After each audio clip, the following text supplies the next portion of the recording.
சாயப்பாவுக்கும் நமக்குமான இந்த ருணானுபந்தம் 7 ஜென்ம தொடர்பு உடையது. பாபாவே காணாமல் போன சிட்டுக்குருவிகளை காலில் நூலை கட்டி இழுப்பேன்னு சொல்லியிருக்கிறாரு.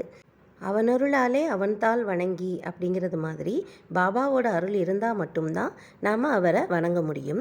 நம்ம வாழ்க்கைக்கு தேவையான எல்லாவற்றையும் நாம் தான் முயற்சி செஞ்சு அடையணும் அப்படின்னு இருக்கும்போது குரு நமக்கு தேவையா அப்படின்னு ஒரு கொஸ்டின் நம்ம மனசுக்குள்ளெல்லாம் வரலாம். அதற்கான பதில் இதுதான். ஒரு அடர்ந்த காட்டுக்குள்ளே நம்ம பயணம் செய்யணும் அப்படின்னு இருக்கும்போது அந்த பயணம் நமக்கு கஷ்டமானதாக தான் இருக்கும். ஏன்னா அந்த காட்டை பற்றிய ஒரு அறிவு நமக்கு கிடையாது.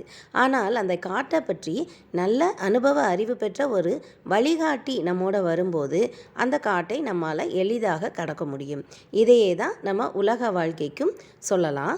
இந்த உலக வாழ்க்கை அப்படின்ற ஒரு பெரும் சுமையால் கஷ்டப்படுறவங்க குருவின் துணை இருந்தால் அவர் அருளால் நம்ம இந்த கஷ்டமான பாதையை ஈஸியாக கடந்து போயிடலாம். இதுதான் குரு நமக்கு தேவையா என்பதற்கான பதில்.